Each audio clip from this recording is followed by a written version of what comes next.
Welcome everyone to another Conversations in the Void. I am Graveyard, joined with my off-screen producer Salem. Say hi to Salem, and he's in the chat. He's listening and watching. We have obviously an earlier show tonight than normal, but I'm excited. We have an awesome guest. He's a writer, director, actor with works including Breaking Bad, The Alphabet Killer, Dr. Dracula, Lucifer's Women, and of course, Friends. Please welcome to the Void the one and only Larry Hankin. Hi. That's really Hi. funny that intro. And I noticed that your intro, the was like horror. Mm-hmm. Story. And so you mentioned only the things that the horror film. Nobody's ever introduced me that way. I haven't thought about those films in a while. I did those earlier, Yeah. Oh yeah. Cool. Yeah. That's cool. Well, I mean, we obviously we know you from, like I said, Breaking Bads and Friends, and of course Home Alone. Yeah, those well, the horror ones nobody mentions because they're not popular. They're genres, Yeah. So it's kind of, okay. Yeah. Yeah, but it's kind of what we do. We talk to people who have done horror things, and you've done horror work, so. Well, I have. Yeah. I've yet to get into the because I've done porny movies. Never. I never got. My clothes stayed on. I was always the comic relief. Here's the only thing that a trivia fact about pornography that nobody ever mentions. So I'm going to fill you in. Okay. Nobody. I was in 4 porny movies as the comic relief. I never took my clothes off, but I witnessed a lot of weirdness. But nobody goes to a porno movie to laugh. It's just weird. Well, actually, it's very not weird at all. I mean, because during the comic part, they're going, "What? Are we in the wrong movie? What's going on? I came to see some porno. What's this?" Yeah. I mean, they get puzzled. That's the reaction to the humor. What? They start turning because I go and sit in the back and I watch. I want to see what I did, how funny I was. Not at all. Pornos, no way. Guys down front, with the raincoats. What's going on? Am I in the wrong theater?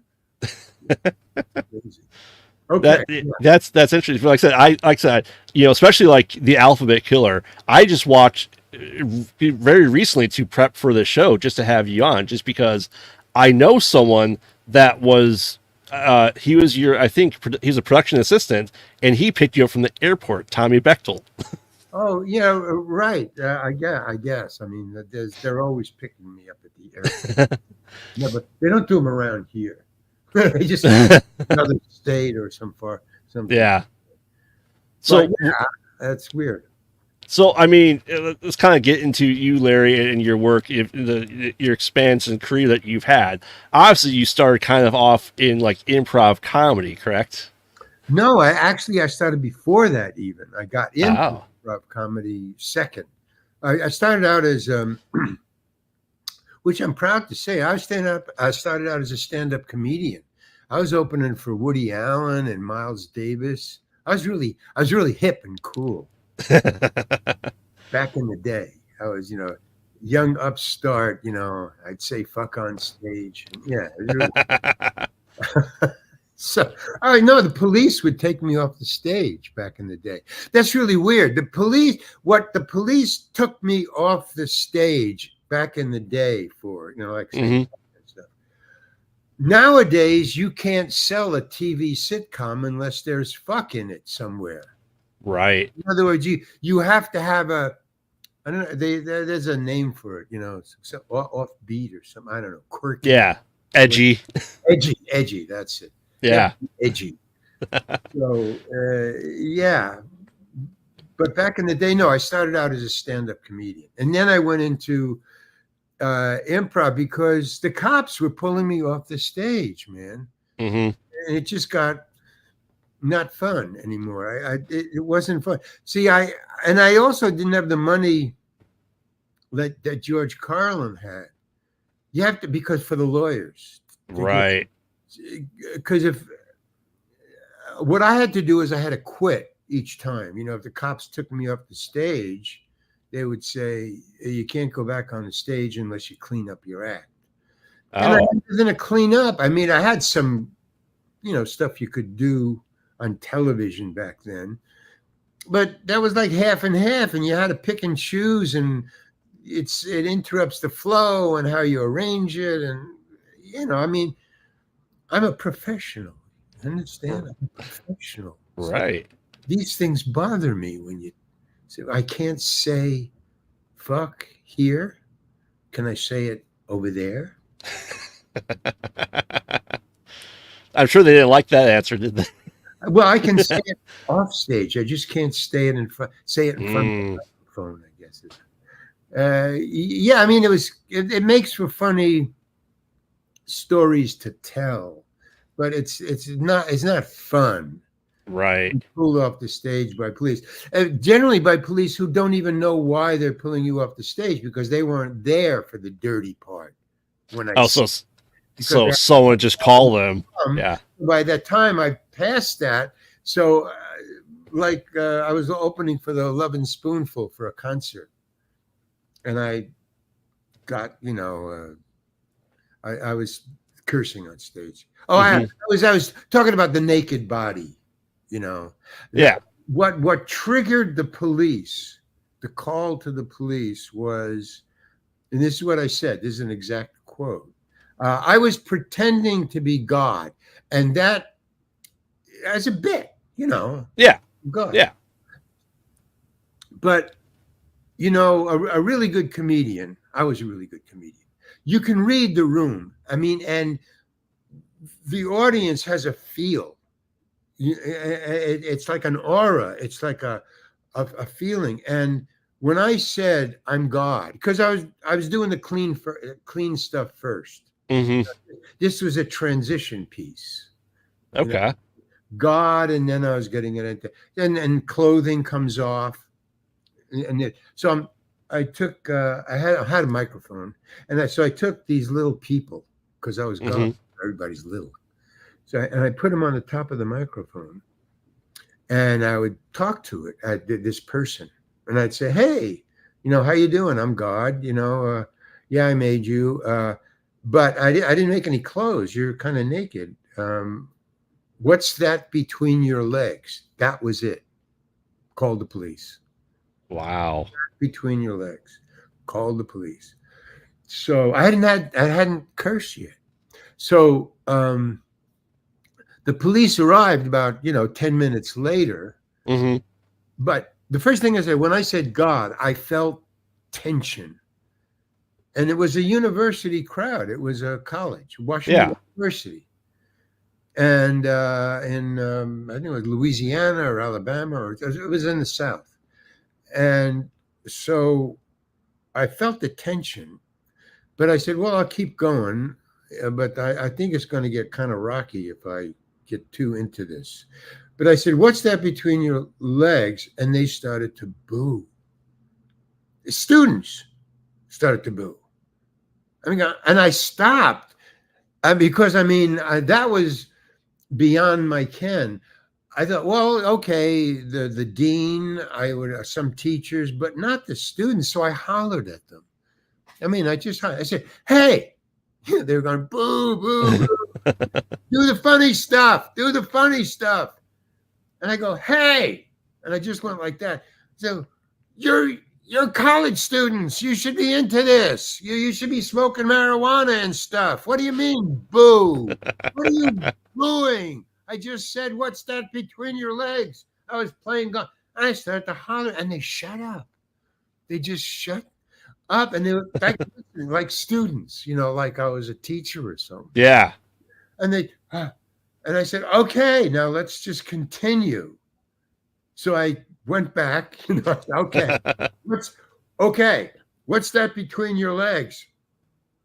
And they started to boo again, and they wouldn't let me. Now they just kept booing.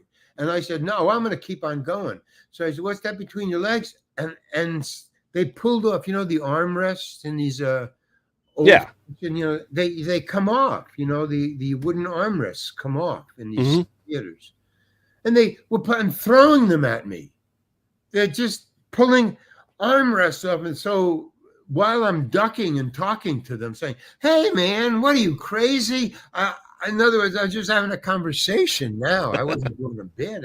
What are you throwing at? One of these hit me. I'm gonna have to go to the hospital. Don't, stop it. And then I guess because the first 3 or 4 rows were doing that, pulling them. But if you're 5, 6, 7, 8 rows back, you're not going to throw them. You can't hit that far. You can't throw them that far. Right. So the lights came on now. So this means trouble. This means we're shutting down the show. So now the lights come on, and the things stopped. They stopped throwing the stuff. And then all of a sudden, I look, because the lights were on. I see in the back, the guys in the back, not girls, guys, were pulling their arms off and passing them down to throw, for the guys in the front to throw. Wow. Well, by this time, so I said, okay. Because I thought there's going to be a riot. And meanwhile, 11 Spoonful wanted the riot. They needed the publicity. They wanted the publicity. So they were yelling, no, talk dirty, talk dirty. They were yelling, no, talk dirty. Don't go on for the clean.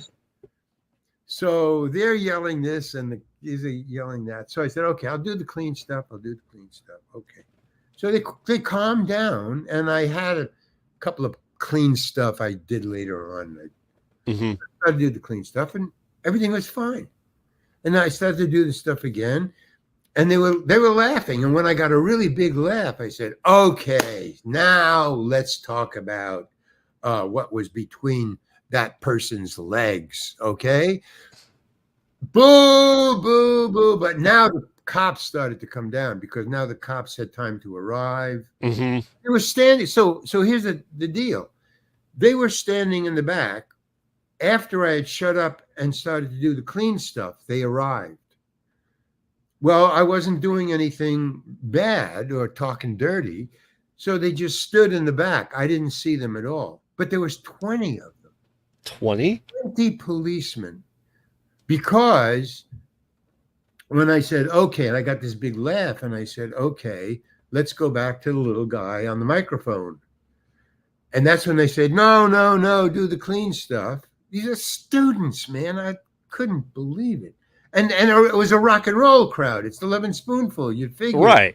Yeah, Yeah. And they go, boo. And then I see, because it was a big auditorium, I see 10 cops on this side in uniform and 10 cops on the wall aisle, both filing down both sides. And then they come up on this, and I just waited because I couldn't believe what I was seeing. 10 on each side. They came marching up in single file, very orderly. And they came up on both sides of the stage. And I just waited there. I just stood there. And the audience was quiet. They wanted to see what was going to happen. Right. We did, right? Yeah. They came off, and so I didn't do anything. I just stood there, and I go, hi. And one of them put his hand on my shoulder and said, okay, let's go. And I said, okay. I mean, and he just kept his hand on my shoulder, but they didn't do anything. So my theory is, because they weren't mad or angry or anything, they were just, I don't think they knew why they were there or why they were pulling me off the stage, because they didn't hear anything that I said. They came while I was doing clean stuff. And I just said, let's go back to the guy on the microphone. That's what started them booing. And then the cops came up. So they never heard what this was all about. The dean said, because the dean was back there, he said, get him off the stage. That was their instruction. They came, well, what's going on? I hear there's problems with the performance. So yeah, get that guy off the stage. Shut him down and get the band on. Yeah. So that's what they were doing, and so they didn't understand it. And so I just walked off with them, and then as I was passing, because the Loving Spoonful was standing in the wings, watching this. Yeah, yeah. And then I go, no, leave him alone. He's cool. He's cool. They were, oh my God, he's being arrested. But there wasn't a riot, so there was going to be no publicity. So they were just apologizing and going, no, he's okay. He's a funny guy, man. He's a funny guy. No, leave him alone. Well, when they got me backstage, there was nothing backstage. It was just empty. Didn't play or anything. It was just empty. It was just, I was doing it in front of the curtain. Yeah. And they were going to, so they just leave it. So 18 cops just headed for the door. As soon as they marched off stage, they just headed for the door. They didn't want any part of this. Right. They didn't know what the hell was going on. And two cops. So I just stopped. Once I was backstage, and you see the hired crew and the Loving Spoonful were rushing to get the band because I had 20 more minutes to go. So now they said, get the music. And so I said, why are you standing here? I was just standing there watching them, set up their drums and stuff. Yeah. And the cops were standing right next to me, and 18 had left, and these two guys were standing there. And we had nothing to talk about. I was just standing there, and they were just standing there. And I said, why are you standing here? I'm off the stage. What's going on? And they said, we have orders to stand here with you until the band starts playing. I go, why? He said, well, because they're afraid you're going to run out and talk again. And I said, no, I'm not going to do that. I mean, oh, man, Right. No, I'm not going to do anything. Go. And they go, no, we got to stand there. So then finally they get their, and the band, Loving Spoonful starts their first, bam, da. And they just got out of there. Boom. So I thought, wow, man, if this is, because this is a tour. And this is the first stop. And I thought, if I'm going to have to go through this every freaking, college town, this is going to be a crazy tour. And I hadn't even, okay. So the next, this is the end of the story. The next show, I did the exact same show, including going on and cursing later on. But my standard thing, they had a priest. The next show was Northwest University in, I don't know, Michigan or North. Yeah. I think. And they had, when we got off the bus, from the plane to a bus to the hotel, when we got into the hotel, we checked in, and there was three men, three important men, standing in front of the elevators and said, so there was like the 5 members of the band, me, and 2 of their agents. So that's 7 people heading to the elevators. And there's 3 men standing in front of the elevators saying, is there a Larry Hankin in this group? And immediately the 2 agents and managers got in front of the 5 of us, or the 6 of us, and between us and them. Yeah. So 3 people were a cop in uniform, but it was not just a cop. It was like a sergeant. He had a cap, Oh. Or a sergeant cop, a priest with the white collar thing, and a man, a white-haired man, very nice man in a suit and a vest, and he was the dean of Northwestern. And they said, is there a Larry Hankin in the group? And I go, well, I didn't say anything. They got in the front and they go, and then they turned their backs to the 3 men and just spoke to us, but not looking at any one of us, not to identify me. Right. Yeah. And they said, okay, this is what they were doing. They were pointing like this, hiding it from them. They're going, okay, I want everybody to go into Larry's room, close the door, lock the door, and don't let anybody in unless it's us. Okay, go. And we just turned in and, got in the elevator, and then they turned and they said, what is this all about? Yeah. And then we got in, we went upstairs. Well, the Loving Spoonful says, you got to do your show, man. You got to, because they wanted a riot. Oh, publicity. Right, right. And I'm saying, no, this is my career, guys. No, this is arrested. I don't have a lawyer. I mean, I'm just arguing, no, you got to do the show. You got to do your own show, man, or you're a pussy. So I said, finally I go, okay, I'll do the show. All right, okay. So I went out and I did the show. Nothing. They just did the show and then boom. And so everything was fine. The dean was there. The cop was there. The priest was there. They let me curse. And I mean, they were, I guess, cool. I guess the Northwestern. It was, in other words, it was a real college town and the action. It was just normal. So, and which was like the rest of the tour. So it was just this one anomaly, I guess. But that was that was a only South booking that we had. So now, did you ever find out if that the dean from that school called Northwestern? Yes. They and here's what they said. That was what they said. When they came up, we went to the room. And we stayed in there, and the Loving Spoonful would just come. You got to do your show. You got to do your show. You got to do your show. You know what I mean? No, I don't want to. Yeah. Then there's a knock on the door, and we go, "Who is it?" And it said, "It's the two managers." So he said, "Okay." So they came in with the news. The news was okay. Here's okay. Larry can't go on. They will not allow. They got a call from Washington University, from the dean to dean, and they said one of those guys was a dean, and he said that he got a call from Washington University that the Lovin' Spoonful opening act was a filthy-mouthed comedian. Oh, exact words. I'll never forget that as long as I live.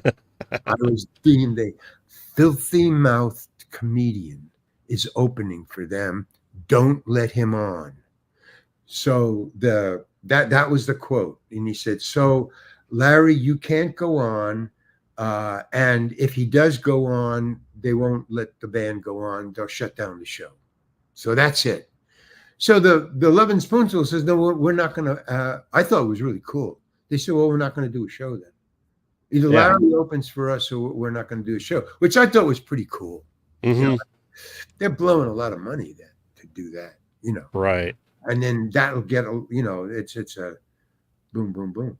Yeah. So I said, no, man, just fine. I won't go on. I'll do the next show. It's cool, man. And they said, no, we're not going to go on. So then the manager said, well, there was an option. Oh, really? Now that your mortgage payments have said you're not going to go on.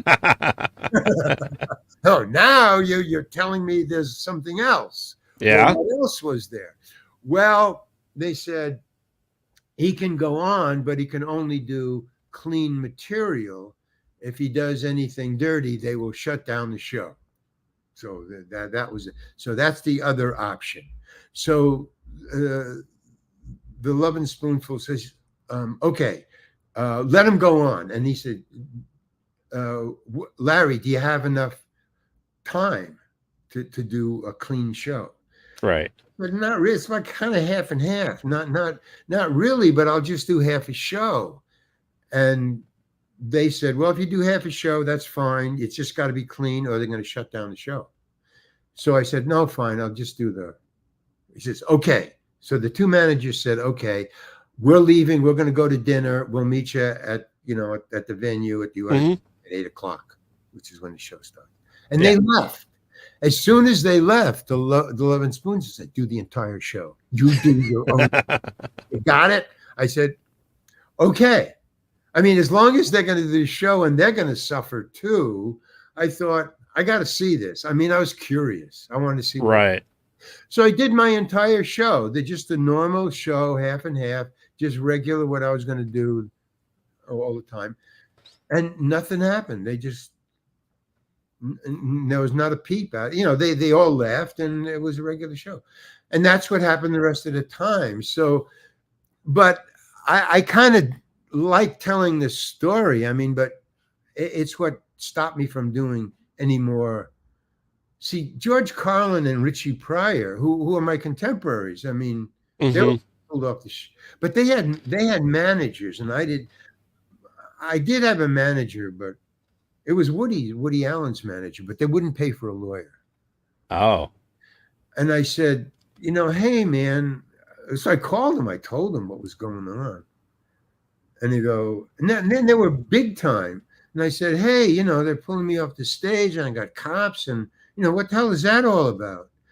I said, they're not pulling Woody off the stage, and he's doing the Ed Sullivan show, and he's doing TV. And they says, Woody is doing television material, Larry. And I go, well, what is television material? I don't have any television. I just get up and talk. I don't write. I just got up and. Yeah. Improv. Yeah. I just talk. If I get laughs, I remember it, but I never write anything. I just tell the same story, but I never wrote it.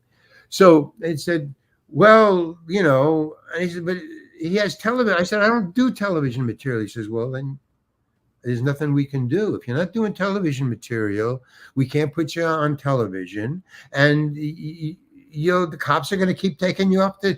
So then he said, and this is like a big time agent. This is like Woody had one of the biggest agents ever, Jack Rollins. Yeah. He goes, well, why don't you join Second City? They curse, but they own the theater. And besides, this is an exact quote. They own the theater. And besides, Larry, the stage is 3 feet high in Chicago in Second City.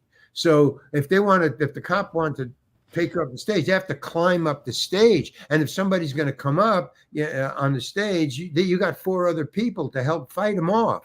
So and I'm like, come on, man. I mean, what are you talking about? The 3 feet, that's what you're telling me the 3 foot stage is what you're giving me. You're saying that's going to save my life. That's going to, save my career. He said, yeah, otherwise, I don't know what to tell you. So I joined Second City. I joined Second City, and that's how I got into acting. So that answers your question. Yeah. Oh yeah. So I mean, so with your tour that you're doing, where you got, the police came on your first show, how many colleges did you guys do on that tour? Oh, I don't know. It wasn't a big tour. I know that. I know about 7 or 8. Not many. I wasn't on the road for long, and then I went back to doing clubs, and by that time, I was opening for. It depended. Like if I opened for Miles Davis, I was cool, man. If I opened for Woody, it was like iffy about the material. But for Miles, I was great. But if I opened for, which I was, for say the Kingston Trio, forget it, man. The audience, never mind the cops, the audience would come at me across a dance floor. I mean, there's no stage, no nothing. They would come at me with beer bottles upside down in their hand. Hey, man, get off the stage and bring on the Kingston Trio. So I got off the stage. I mean, there's a Starker, man. I mean, he looked like you work in a steel factory or something. Right. Wearing a suit.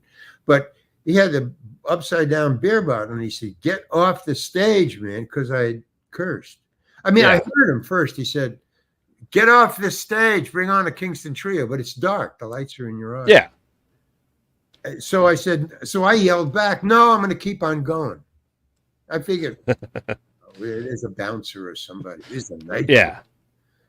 I said, no, I'm going to keep on going. And I kept on going. And about 5 sentences later, out of the darkness, you see this guy walking across very slowly, very meaningfully, walking across the dance floor. The bandstand is only that high. Right. Yeah. It's just a wooden floor. And this guy just sauntering across the dance floor, and he's shaking his beer bottle. And he said, I said, get off the stage and bring on the Kingston Trio. And I said, right. And I just walked. And I sat down at the bar, and the bartender comes over to me and he says, hey. And so the guy sat down. So I go, and the bartender goes, what are you doing here? I said, did you see that guy come at me with a beer bottle? He said, yeah, but you got 10 more minutes. The Kingston Trio isn't ready yet. I said, I'm not going out there unless you either kick that guy out or tell him to shut up or stop him. Where's the what do you call it? The bouncer? Where's the bouncer? I thought there was a bouncer here. And the bartender says, I'm the bouncer. Get back out there. And I said, I'm not going out there unless you deal with that guy. I said, I'm not dealing with anybody except you. Get out there or you're fired. And I said, I'm fired. And I walked out into a snowstorm. It was Oh. It was yeah. So I had to come back in and say, can I use your phone to call it? It was the most. And he goes, yeah. And it was just embarrassing. It was like, and then he even saw it was embarrassing. He goes, yeah. So, he brought it over here. It was like one of those. Yeah, right. So, Larry, for you, going from your stand-up to your improv to acting, what would you think would be the most difficult transition for you in that process? Well, the learning to learn to improvise, because when I auditioned for Second City, which was the weirdest audition ever, because everybody has an idea about auditioning, even if you audition. You think, okay, there's people, you read your lines, they judge you, and you get it or you don't. So yeah, I mean that's what auditioning is, and it's a bother. You have to, get in a car or get somebody to drive you, go to the audition. And then you have to wait a week to find out if you got the job or not. And you have to memorize lines. So it's a bother. But for the audition for Second City was really weird. I'll tell you what it is. It's really shit. But it's amazing. Because I auditioned for the owner of Second, Paul Sills. He's the director, he's the owner. He came up with the concept. His mother was the Lee Strasberg of improv, and you had to study with her. So it's a big deal. I mean, you just don't get on the stage and start to improvise. You have to go to school for a couple of weeks. So I auditioned for him, for Paul, for the owner, for the director. So I was talking to the guy, the right guy.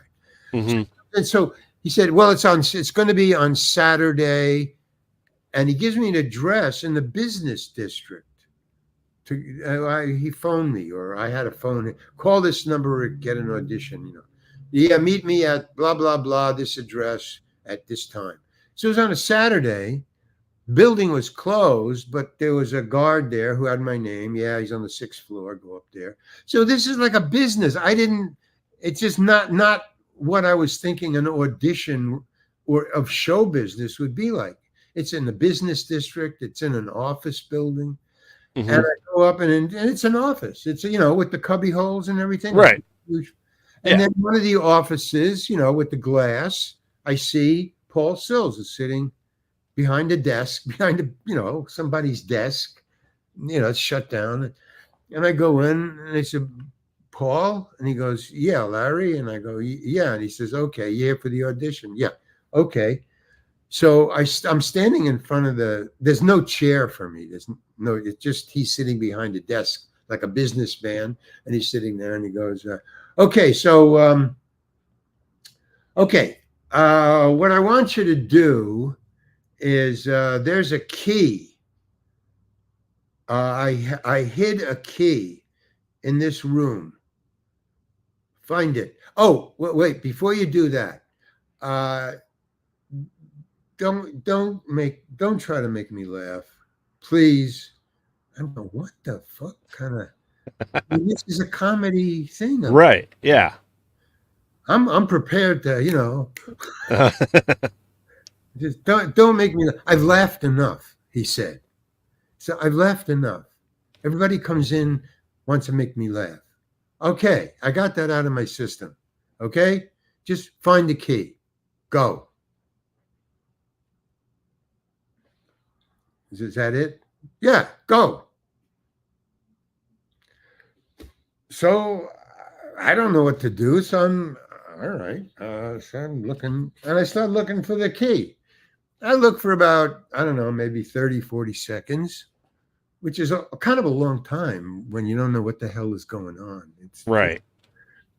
I'm looking, and he goes, okay, thank you. That's it. Yep. Okay. Bye. And I walk out. That was it. That's the entire audition. And I go, what the fuck, man? Yeah, it's just, I'm, I just had come from the beer bottle guy, about 2 weeks ago. Hmm. And now I'm following my manager's audition and my instructions. Yeah. I'm going to one of the funniest places in official places in the United States, Second City in Chicago. Yep. And don't make me laugh is the first thing he said. The first thing he said. So I leave, and about a week later, I get a phone call saying, "Okay, you're in. You got it. Um, you have to go to school now." So I went to school. I was in New York, so I went to school in New York. It's a little theater place during Right. the time where, and you just and you learn how to improvise, and it's fascinating. It's very freeing, and it's not improvising like theatrical stage actors improvise. It's a different kind of improvisation Hmm. because it's all in your head. It's all imagination. There's no reality. Right. If I'm eating an apple, this is an apple, and you can't deny. If I say this is an apple forever, that's an apple. It's yes and. Yeah, yes, and right. Yeah. Argument, exactly. And that's hard to do, man. I mean, when you're in front of an audience, and like if somebody says, "I have a dog with me," and he's petting the dog, and then he stops petting the dog, where did the dog go? But you can't deny if he looks over there, come here, then that's where the dog is. So it's getting used to that. But once I got used to it, then it locks in. And Hmm. I remember one time, this is after I was in the show and it was going on. It was a beginning and an end, a beginning and an end of a game where what you have to start and end an action. In other words, make an egg for me. Scramble an egg. Yeah. Okay. Right. So what you have to do is you got to get everything. It's not just there. So you have to open a cabinet or you open the refrigerator. You got to get the eggs. You got to take one out. You got to break it. You got to fry it. Scramble it. And then you got to scoop it out and put it on a plate. So I went and I got the refrigerator. I got the egg, box, whatever. Hmm. Got an egg. So I'm standing there with the egg. I'm about to break it. And something he says, "All right, I got a phone call or something like that. All right, stop. Okay. Come off the stage. We'll continue this later." So he walks out. Somebody is there. I sit down. He comes back in. He goes, "Okay, Larry, I've seen enough about what you do. Let John go up next." And I'm sitting there, and he goes, "Larry, you can put down the egg now." Whoa! Because he stopped me before I broke it. Right. And then he walked out and had somebody else go up, and I just sat there. I wasn't even thinking about it. I just was sitting there going like this. He's, "Larry, what? You put down the egg." So I mean, that's how, once I got it, I got it. Yeah. Yeah. So that was kind of fun. And yeah, if somebody didn't like what they were doing, they would get them out. not, hey, stop Right. what you're doing. Yeah. That was kind of cool, and it did help in the short run with me getting to be an actor, because a lot of the stuff that I did was small parts, but I would beef them up by all this improv, imagination, character Right. that I was doing. So I was way ahead of anybody else who would possibly audition with me, or for the same part. Because you after you learn how to do it, you get suggestions from the audience. Hmm. Be this, or handle this, or pick up this, and you got to make it and then do it. So I could imagine stuff, maybe a little better, Yeah. next guy, or make it funnier. But generally, I would stick with the writing. Hmm. I didn't screw around with the writing. I Yeah. The writing was okay. I just let my imagination go where it wanted to go using that. And generally, because the other thing is, there's a lot of cops in making movies. Not cops, but hey, don't do that. Or Oh, wear this. Or right. I want to wear that. Wear this. Yeah, but I want to wear that. No.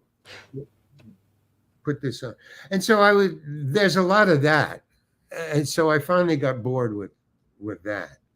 Because it's not really, when I was a stand-up, the great thing about being a stand-up is you're doing stuff out of your head, and if you die by your own hand, and if you live, it's by your own hand.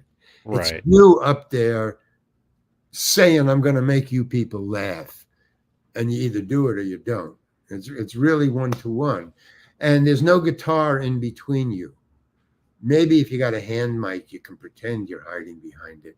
And generally, that's what a lot of stand-ups do. But a lot of stand-ups now work without anything. You got a lapel thing and Right. so there's I considered being an actor. They pay you a lot of money, but it's a lot of work, man. Yeah. Being an actor is a lot of work.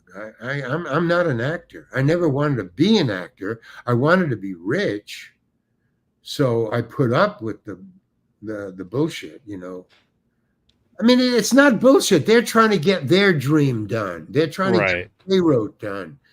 I mean, I understand that, because I've written stuff that I wanted to produce. And Hmm. yeah, hey, no, don't do it that way. Do it this way. I see.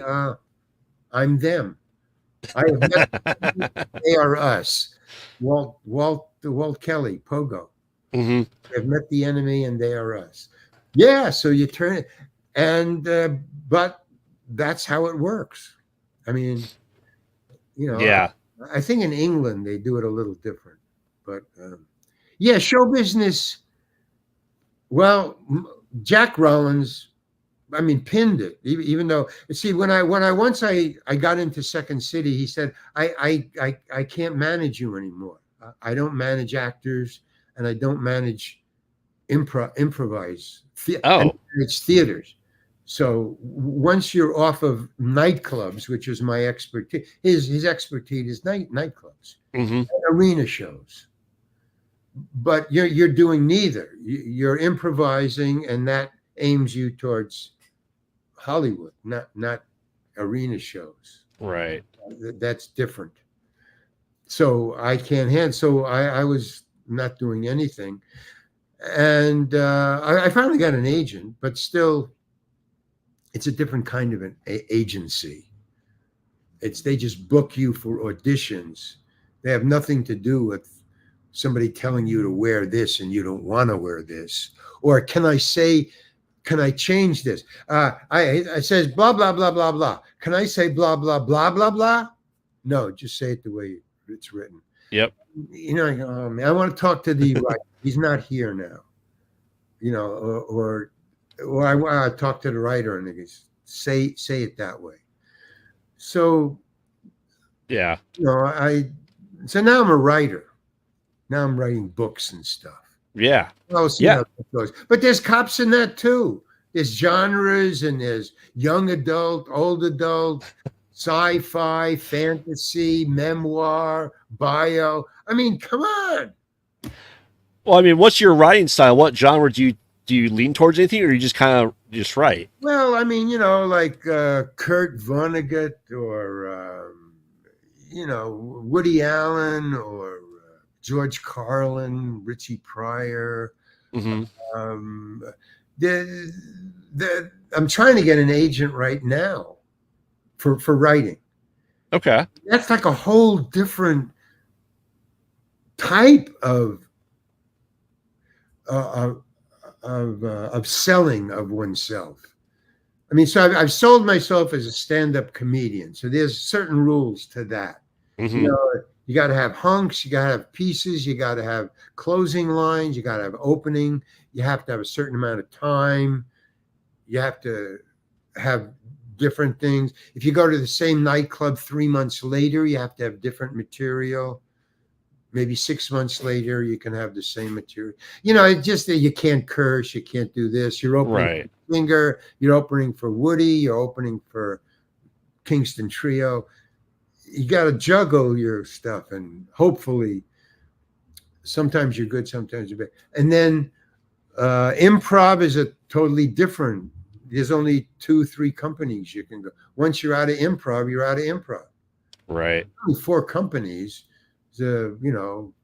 Citizens, the something Citizens Brigade, and then there was the committee, and then there's Second City, and then there's blah blah blah. There's about 5 in the whole United States. So that's kind of so. And then you get to it's comedy. It's in other words, there's no easy way. I thought being a writer, you just sit at home and write what you just dump your mind onto a page. No, and then they tell you what to write, how to write, what's the first chapter like. And they probably have the deadlines for each chapter. So you need so many chapters. A year. In other words, you have to finish the book by this time because the publishers have 2 times of the year that they buy. They only buy like in September and in the springtime. So if you miss September, you got to wait until March or April till you, it's, I thought by jumping into show business, I would kiss rules goodbye. That was the whole point. Right. To kiss rules goodbye. I don't want to be in a cubby hole, or report for work at 9 o'clock and be in the drive and catch it. But it's just the same but different. But it's somebody saying yes or no, and it's not you. It's not yourself. Right. So it's really. I'm sure you have the same thing, and after a while, you just get used to it. And I never got past. See, that's the thing. I never would allow myself because it's all on you. I mean, you got to own it. Well, it's the business. No, it's not the business. It's how you accept the business, or So it's just I never would stick with it long enough to get past the dirt and get into the permission part of it. Like Brad Pitt doesn't have too much to worry about. Right. Yeah. Because, can I say it this way? Any way you want, Brad. Anyway. But, can I say, no, just say it as written, okay? Yeah. And the other thing I got used to on the set, this is in acting, one of the things. If they say your name more than twice during a day, you're in trouble. Yeah. Like I would hear a lot. Larry, did you get the tone there? Larry, you get that? Mm-hmm. I'm in trouble. I'm in trouble. There's hey, Larry. Well, for me, I started doing independent horror movies, All uh, right. assistant directing, helping write, special effects, acting in it too. And You would figure that would be freedom. You yeah, know, low budget uh, horror. Yeah, I mean, what's the stop? Go ahead. oh yeah, it's. I mean, we definitely have freedom with the team that I'm part of. We let the actors do a lot of the improv. So we set the scene, we set the tone, but we go, okay, how would you take this character and what would you do? And then we see how that works, and then do the takes Oh, off of that. great. So That's great. That's pretty cool. yeah, we don't have very many written words that have to be said in particular. Oh well, no. All the ones that was in, I never had the opportunity to improvise. It was always something written, and then when I got into Hollywood and L.A. and sitcoms and all Hmm. that, I would ask. This is it's pretty funny. The part is pretty funny. I like it, but I just could say this a little funnier. Just say it the way it's written, or do I have to wear this? I think if I wore that, just wear what we give you. So I never was given the opportunity to. But then one day, you just said, "Can I say it?" Yeah, sure. And I go, oh my God, I've crossed the line.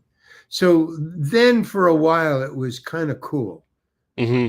And I was well known enough to have permission to pick my costume if it wasn't a big change.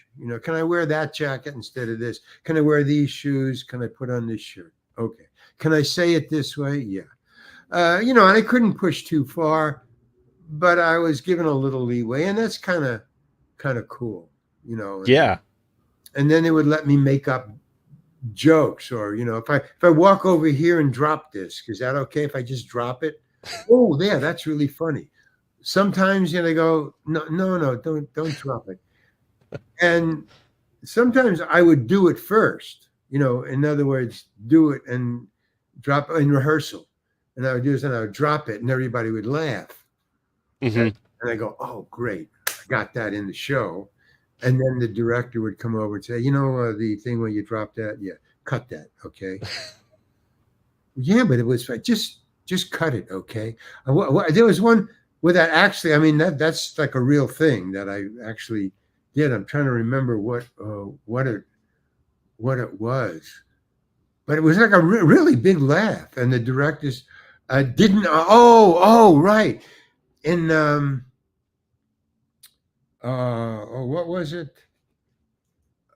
Some funny. I played Kozlowski. I played a guy on acid. Okay. Great, because on acid, as a character, you can improvise weirdness, and It makes sense. Yeah. it makes fun. So the weirdness uh, hole trope door, this door that I could gave me access to a lot of imagination. Hmm. And I said, well, I'm on acid. So I was on acid, and I'd done that twice, where the guy, one was a Jerry Paris, and it was a Hey Landlord, and Hmm. I played Hell's Angel, and Okay. and Hey Landlord. So landlord was a star. The star guy was the landlord, and me and my gang wanted to rent a room, an apartment, but it would be difficult to rent that to a house. Right. Gang. Yeah. That was the comedy. Right. He needs the money, but it's a gang. It's the Hell's Angels. So I was the leader of the gang. So I'm talking. So I rehearsed for a week, and all I got was stand over there, or don't do that. That was the only time the director Jerry Paris talked to me. Those don't do that, or stand over there. And if I was standing over there, he'd say, no, stand over there. And that was it. And then he'd back away. And he never even came near me. I mean, it was really weird. Hmm. There's a weirdness between me and the director, which I didn't see him doing to anybody else. Through the entire thing, and he would say, "No, don't do that. No, don't do that." I didn't figure it out until months later when the cast and crew screening Mm-hmm. fessed to me. He said he waited he was waiting. He was greeting everybody to go into the theater to see the cast Yeah. crew screening. And he said, "Larry," as I came through, he said, "Oh, I want to talk to you. Larry, come here." And he pulls me aside and he says, "Now, look, I want to apologize to you." What for? This is weeks after the filming. Because, well, you're going to watch the movie and you're going to see. Oh, he says, and I want to apologize to you. And I'm sorry for not speaking to you the entire time or ignoring you the entire time we were rehearsing and shooting. I go, "Oh, okay. I just thought it was weird, but, hey, it's a job. You can do what you want. You're the director." Right. He goes, "Yeah, but I didn't understand." And he goes, I go, "You didn't understand what?" He said, I thought that they hired a real Hell's Angel. And I thought I didn't want to give you anything that you would punch me for." I said, "Are you serious?" He goes, "Yes, I am. I thought you were a real Hell's Angel, and I wasn't going to give you any direction. You could do what you want. It's just you had to stand in the right place. That's all. That's all I would tell you." I said, "Holy cow, man. Okay, but you never said anything." I wouldn't say anything. He said, "I was afraid of you." He said, I was afraid of you. That's it." Okay, cool. All right, another time, he said, what was it? Oh, I can't remember. I can't remember the name, but it's a movie. A lot of kids for a kids, kids movie. And I tried Eye on Acid. So I took freedom, to do weird things. Like we were on the it was kind of guns for hire. Like these guys in parking lots that have guns, but they're just guards, really. Right. But they have. So I had a gun. So in the movie we were on a shooting range. Mm-hmm. So but I was on acid. I mean, that was my character. And I even had a headband and long hair. I was on acid. So I thought, well, if they want everybody shooting at the thing, I would shoot up in the air because I'm on acid, right? Right. Okay. Yeah. Yeah. And everybody aim your gun this way, okay, and then and action, and everybody's boom, boom, boom, boom, boom, boom, and I go, "Stop, cut! What are you doing, Larry?" I'm at the firing range. I'm shooting my gun." "Well, yeah, you're shooting it up in the air." I'm on acid." "You're on acid?" No, the characters. So I'm shooting around because the character's on acid. Okay. All right. Cut that. Just don't do that. I don't know if I did it or not, continue to do it or not, because I don't remember the movie. But in the next scene, they're handing out real guns now. Oh. I mean, in the movie. Yeah. So each one gets a gun, and it looks like it's a fake gun, but it looks like a real gun. A real gun and a flashlight, because we're not real cops, we're guards. Right. In the parking lot. Yeah. We get a flashlight and we get a gun. So the first thing, and what the prop department did was they didn't put any blanks in the gun. Every gun was empty. But they did put real batteries in the flashlight because they didn't know how the flashlight were going to be used or not. So just to make sure, you put batteries in everybody's flashlight. Okay, fine. Yeah. So I'm standing in front of John Candy. So we're in line. So the guy in front of me gets a flashlight and a gun. Thank you. Turns to the side. Next, I come on. I get a flashlight and a gun, and I immediately turn it on and look right into it because I'm on acid. Right. So I turn it on and it's on. It works. And I just stare right into it as I walk away. And I hear, cut! Larry, what are you doing? I said, I'm looking into the flashlight because I'm on acid. Just cut that. Why are you doing that? Because it's funny, man. And everybody laughed. You know, I mean, they held it in because it was a take. Right. When he said cut, everybody, ha, ha, ha, ha. So everybody, I don't care what everybody said. Just cut it. It's not funny. Okay, let's go from the top. Start again. Okay, so the first guy gets his flashlight, gets the gun. Boom. Next, I get flashlight and I get the gun. I don't do it. You know, go down. Then John Candy gets the gun, and then this cinematographer yells, "Wait, cut, cut, cut!" And so I've never heard a cinematographer yell "cut." Like really weird. So the director said, "What was it? What was that all about?" So he said, "Why didn't Larry look into the flashlight?" The cinematographer is saying that. So he said, so the director says, "I cut it." So the cinematographer says, "That's really funny, man. I mean, this is a comedy. Well, that's funny." He says, "No, it's not funny." So now the cinematographer and the director are arguing, and then John Candy steps up. I mean, he's a big star, and he's also a friend of mine. Yeah. You know, we're just two funny guys who like each other. He goes, "No," and he says to the director, he says, "No, Jimmy." I think his name is Jimmy. Jimmy, no, that's really funny, man. He should do that.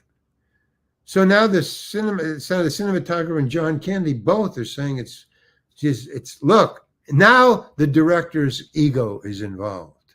And everybody is standing around. It's a big scene. Right. I mean, there are a lot of people in it. Yeah. Yeah. So we're all standing around watching this. It's not cool. I mean, and it's wasting time and money too. And they're standing there, and John Candy is saying, "It's funny, it's funny." And the cinematographer says, "Let him do it, let him do it." And he says, "No, okay, that's it. No, it's not going in." He just puts his foot down.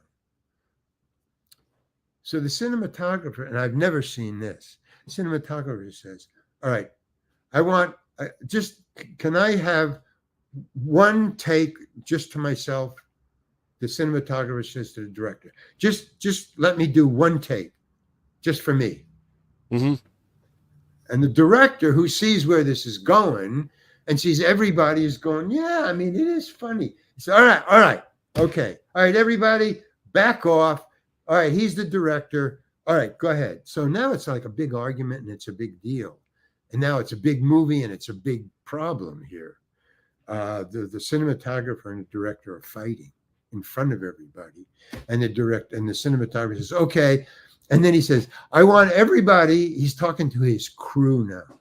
He says, "I want my crew who's not working on this scene. I want you to just gather around and watch this scene. Stand around the set." And about 5 or 10 guys who are playing cards or just having coffee, taking a break, they gather around. So now everybody's curious.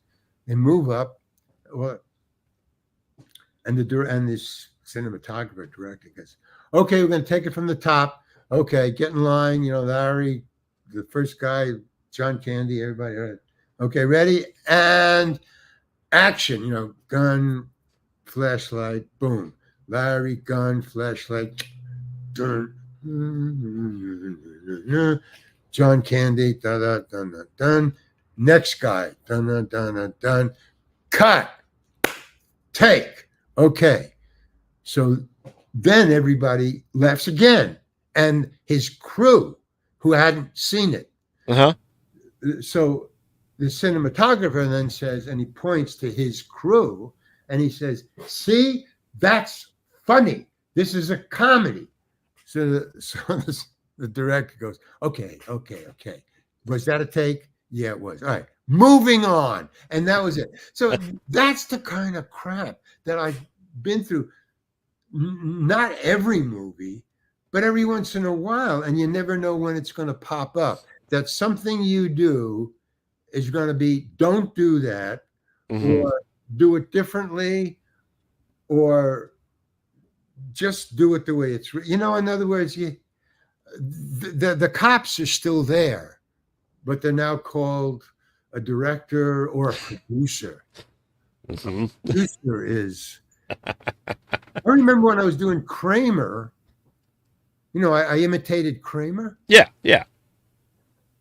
Well, that was crazy, man, because first of all, every time I had, for the 5 days of rehearsal, Hmm. every time my scene would come up, three suits, three gentlemen in suits would arrive and stand at the edge of the stage near the camera and just watch.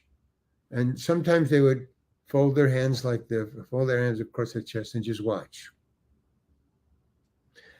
And then I would rehearse whatever the rehearsal was. And then as soon as I was dismissed, okay, thank you, Larry. Next scene we're going to rehearse is, and I would leave and they would leave. And then later in the afternoon, if I had another scene or the same scene, same three guys would show up, stand there, watch the scene. As soon as it was over, they leave. And I go, now this happened 3, 4 days in a row. So it was like Huh. every day. Yeah. And I finally went to one of the ADs and I said, what's with the three guys, man? Every time I rehearse, these three guys with suits just stand at the edge of the thing. They watch and then they leave. Who are they and what are they doing? And the AD says, Kramer is a franchise. Now, what he meant by that was people watch Seinfeld not only because it's funny and Larry David and Seinfeld, but because of Kramer. And I don't blame him. Kramer was funny, man. Yeah. In coming through the door and all that stuff, and all of his fuck ups as Kramer, Yeah. brilliant. And I said, so that's what he meant, and I knew immediately. He said, Kramer is a franchise, man. And he said, those three are from the production office upstairs in the black building, which means the accountants are up there. Oh. The producer accountants. Yeah. They come down to watch that they don't fuck with a franchise, that they don't diss Kramer, the character, Yeah. that I don't fuck it up in any way or do something that's going to cause bad vibes for the franchise. I mean, Hmm. that's how cut and dried it is, that they would come all the way down. Is it Larry up yet? Is the Kramer character up yet? Yeah, he's the next scene. Okay, I'll be downstairs. I'll come right back up. And they come down in the elevator from the 8th floor. They come down, stand there, and they don't say anything. They don't speak to anybody. They just stand there and they watch. Okay, I didn't fuck up the franchise. Go back upstairs. No, everything's fine. So now everybody watches, and I do a great job. I think, that's one of my favorite jobs because I had a desire to Hmm. imitate Kramer. Right. It was something that I was born to do. I don't care how corny that sounds. I never had that feeling for any other character. I would watch at home and go, man, that guy. I'm talking Yeah. about Michael. And Hmm. Michael was a friend of mine at the time.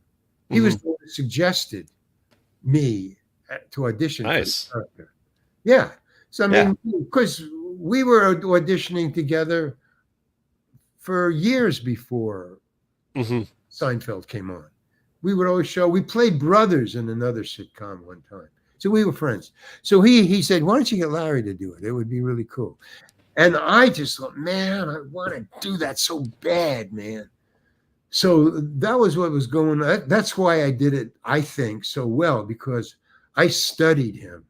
I put my heart and soul into that character. I mean, Right. I never told anybody this, but no, I mean, sometimes an actor gets carried away with a part, even though it's small, and I didn't care about. I just wanted to do it really well, whatever. So I did, and I was satisfied with the thing. But um, to have three guys in suits every time I came on was very distracting, man. Right. Because I knew, what are they there for? I knew they were only coming from my scene, so there was some judgment going on about what I was doing. I didn't know how, but it wasn't a good sign. It was like, the bartender saying, "No, I'm the bouncer." You mean you saw the whole thing and you just let it go, right? Just get back out there. Yeah. So it was really, and I've had that done several times. Now, is am I talking too much? Am I just? Oh no, you're good. I mean, we're about end of the show, but if you have another story, let's hear one more story. There's one like it. I'll just finish. Okay. This it was and another one, Breaking Bad. Mm-hmm. Breaking Bad, and all my scenes were with Bryan Cranston, or most of them were. So now, and for good actors, I'm a fan. I'm not an actor. I'm a fan. So if I'm, acting with Clint Eastwood or Bryan Cranston, man, I'm awful. And yes, it means a lot that I'm working with them. Yeah. It's not like another actor. I don't care, good or bad. These guys are professionals, on another level. So I'm doing this, and I go up on my lines. Now I'm dyslexic, and sometimes I have a tough time memorizing things. So Mm-hmm. I was doing, and I'm doing my lines with Brian and Mr. Cranston, and I go up on my lines. Okay, once you go up on your line, okay. Let's do it again. Okay, take two. Blah blah blah blah blah. Oh, I go up on my line again. So now I see Brian doesn't like that. But he keeps it in, doesn't say anything. But I see by his body language that Mm-hmm. it's uncool to go up on your lines with Mr. Cranston.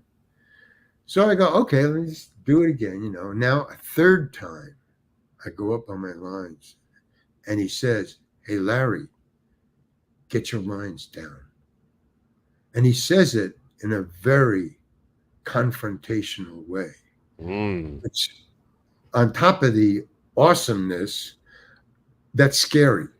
It like, I go, uh-oh, I'm doing something really bad, and I feel it. In other words, I'm not like cocky and, well, fuck you, okay, but that's not going on. I'm going, holy cow, man, I'm going to get fired here. So I go, okay, excuse me for a second. I got to talk to the director. So I go, okay, fine. So I walk out of the scene. And I said, can I talk to you? Director takes me aside, and I say, hey, man, Brian, I've gone up on my lines 3 times, and Brian is getting angry. I mean, I can feel it. And he just said something to me in a very angry way. And I don't know what to do, man, because, it's Bryan Cranston. So, I don't know what to do. Right. So the director says, well, and he's very, commiserating. He's very on my side kind of guy. Mm-hmm. Well, Larry, okay. There's 2 things. One is all actors go up on their lines, so no big deal. Second, we're losing the light. Fuck Cranston. Get back in there and let's do this and get on with the day, okay? All right, let's do it. Do it again. What just happened? Fuck Bryan Cranston? Okay, fine. I just said, blah, blah, blah, blah, blah. Boom. Cut, take, on to the next scene. I mean, he just got all the cobwebs out of my head, Just, yeah. Yeah. Straighten me out, and okay. That's what but he, now it's very rare that directors are that sensitive to clearing and moving on. Mm-hmm. It's not enough to just get rid of the problem. Now you got to get on with what you're here for. Right. Make a movie. Yeah. Never mind calming this kid down. Let's get serious. Yeah. So, yeah, but I that really fucked me up. I mean, I never thought anything would affect me that I I didn't know what to do. I thought my career was over. Even though it cleared the cobwebs out, I totally remembered everything. It scared me into, right on, right Right. on. And that's all he wanted to do, the director. And that's all Bryan Cranston wanted to do, was just, hey, Brian did it the wrong way. Two different approaches. Yeah. The right way, just Yeah. focus, man. Yeah, so that was another way. Anyway, those are the kinds of things that I thought it would never happen if I became an actor, as opposed to an improviser or a stand-up comedian. But no, Right. I mean, if I wanted to be a plumber or a ditch digger, it's the same learning curve. There's a way to dig a ditch. There's a way to, fix a pipe and a leak. Right. Do it the wrong way, it's going to leak again, or it's going to cave in, or whatever. Just do it. And there's some people who instinctively do it right. Somebody like Clint Eastwood, like Steve Martin. One of the name of one of his books was a memoir, was Born Standing Up. Bob Dylan says the same thing. I was born doing it. In other words, they understand. You don't have to reteach them. They just got it. They can grok right. it. Oh, I see. This is the right way to do it. Or maybe they do a lot of research. But I was just, I guess I was born with, weirdly, because I come from a very middle class, middle class family. But somehow I was given too much or something. I'm very lazy. I expect everything, just to come easy, and it's never easy. No, nothing worth it is easy. It's really easy, really. Yeah. It's either you grok it, or it's not grokking. Is you understand the pattern. You understand patterns. You see patterns. Oh, it goes to this, and this comes before that, not after that. I always start with the end, and I just try to do the end. No, and there's a learning process. There's a learning curve. Yeah. I see this, and I want to do this. Right. That's the problem. Acting or anything else, building anything or blah blah blah. I don't have time for the learning. I just want to do it. Oh yeah, for sure. But Larry, thank you for coming on. What's next for you? Where can people see you in your next projects that you're able to talk about? I'm doing now, which is another thing. I'm trying to relearn how to be a stand-up comedian. I kind of dropped out for a while. I don't do any more acting. My agent's retired, so I thought, oh, great, gives me a time for a break. I don't have to do any auditions. I don't audition much anymore. They just call me and want me or not. But sometimes I have to audition, depending. So I just dropped out, and I thought, let me learn something else, or something that I used to do that I really love. So stand-up comedy. So it'll be a couple of months. But also, I've written 2 books. I became a writer. Something I can do at home. Nobody can bother me. And I just put it up on Amazon on my own. Okay. So I have 2 books up there now. One is called Loopholes, which is a Kindle book. Okay. $5, but you can only read it on the internet. But yeah, it's really funny. It's just 4 funny satirical stories where you think it's going one way and goes the other. Satire. It's really good. The other one is my memoir. It's it's where I got the stories that I just told you. I just put them in a book before I became too old that I can't remember any of them. So but there's about, I've done 200 movies and TV shows, which is a lot. Yeah. But I put the 45 of the best ones in the book. So it's a book of 45 roles where either I fucked up or the director fucked up or somebody fucked up. But it's a very funny fuck up.